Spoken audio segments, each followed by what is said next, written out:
Did you know that 50% of women notice hair loss and thinning by age 50? Yikes, right? If your hair is falling out for no reason, and your fancy shampoos or strategic haircuts aren't helping anymore, keep watching. I'm going to share the top 3 root causes of hair thinning and how to fix the problem using functional medicine. I could talk for a while about how maddening it is to be going out your business and realize that your hair is simply falling out for seemingly no reason. One of the reasons this symptom is so frustrating is that it's often considered a vanity issue and therefore not taken seriously by healthcare providers. But hair loss and thinning, especially in women, has significant cultural and social ramifications, for better or for worse. And more importantly, it always points to deeper health concerns like chronic stress, nutrient deficiency, and hormone imbalances. So, instead of spending our precious time discussing all the reasons that hair thinning drives women nuts, we're going to dive right into the top 3 root causes of hair loss in females. And I'm going to share some actionable, science-based solutions for each. So, let's do this. The first root cause of hair thinning that I see in my practice is suboptimal ferritin. Notice that I didn't say low ferritin, okay? Because even ferritin levels that are within a normal range, according to the lab, might not be high enough to combat or resolve hair loss. In functional medicine, we are never content with normal when it comes to our nutrient status. We want to be in an optimal range so that we can function and feel the best we possibly can. Now, what is ferritin exactly? Well, that's a good question because a lot of people have never seen their ferritin levels on blood work. It's more common to test iron in the blood instead.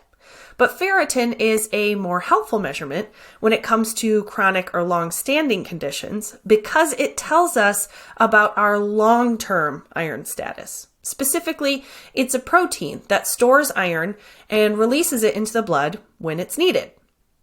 Iron levels in the blood may fluctuate, which can give us a false sense of security around how much iron we actually have in reserve, where ferritin gives us the bigger picture.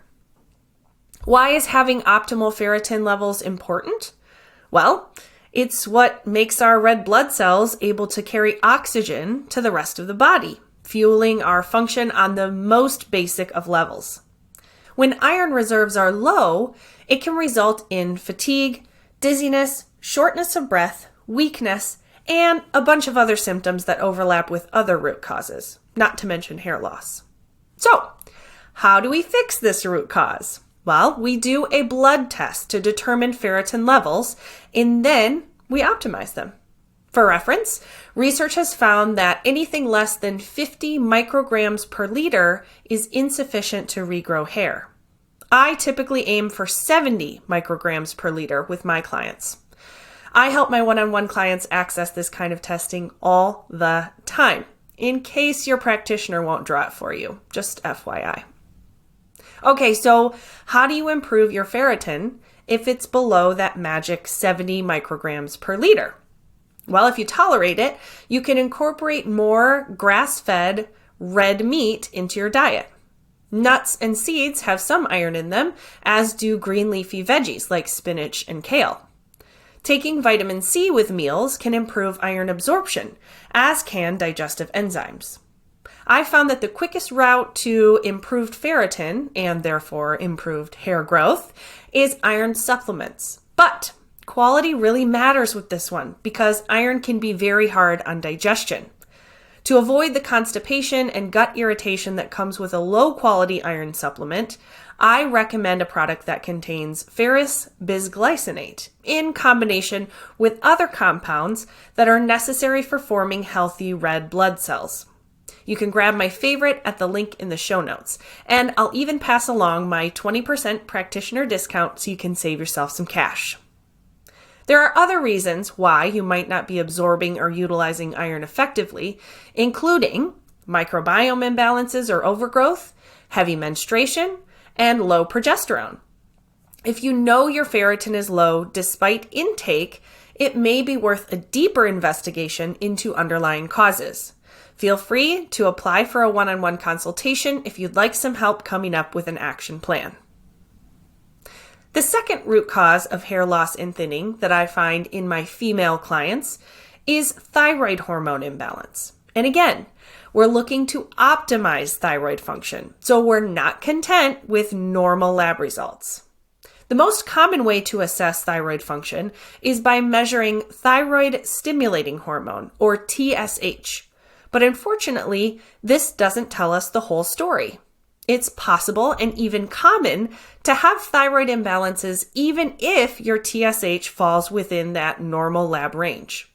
Research shows that thyroid antibodies, which are a hallmark of a specific type of hypothyroid disease called Hashimoto's, can be found up to a decade before TSH signals hypothyroidism.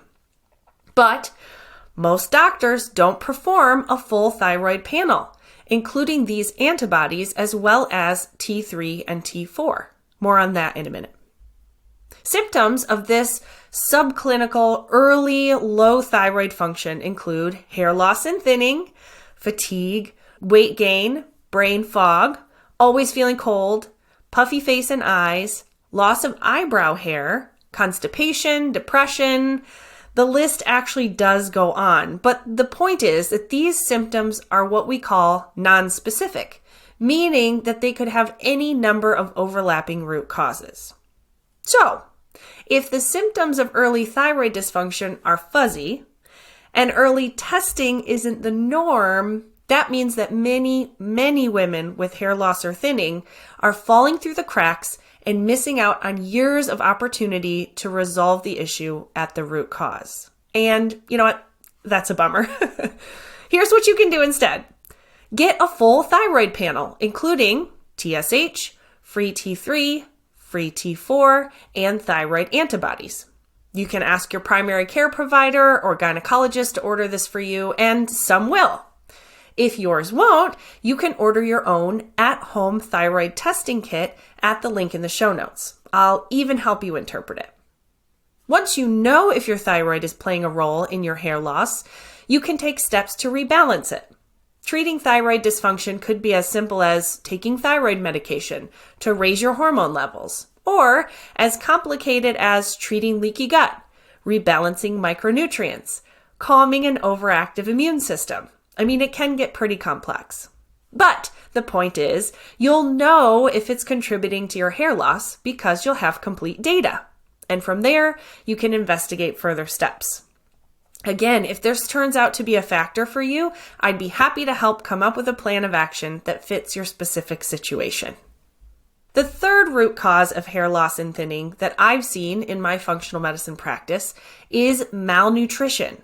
And I don't mean a lack of calories. A person can be overfat and still malnourished because they are lacking the essential micronutrients needed for the body to function at its best. This situation is actually alarmingly common in the United States because the standard American diet here is so nutrient poor. Here are a few micronutrient gaps that can cause or contribute to hair loss or thinning in women.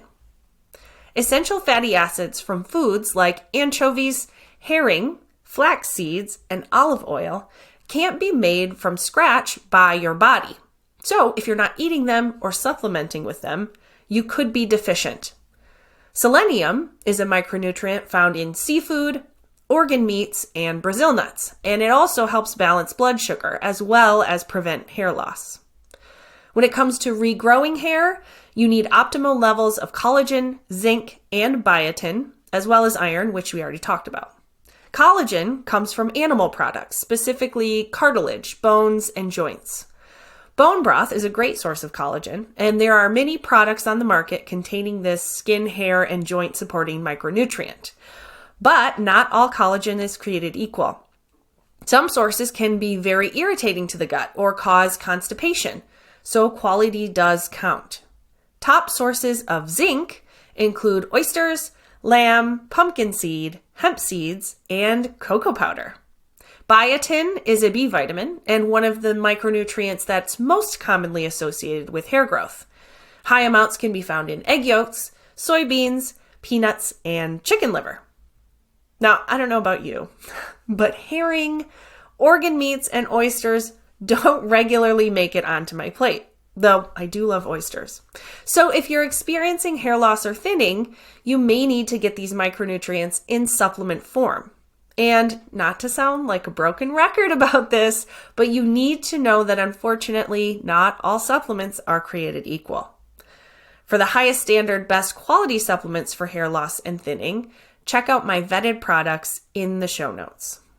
If you're struggling with the frustration of hair loss or thinning, I want you to know that you're not alone, you're not selfish or vain for wanting a solution, and that functional medicine has options for you. I hope you found this information helpful. If so, please consider hitting that thumbs up button and be sure to subscribe to my channel. There's more functional medicine goodness where this came from. Check out the links in the show notes for more useful information as well. And thanks so much for tuning in. We'll see you again soon.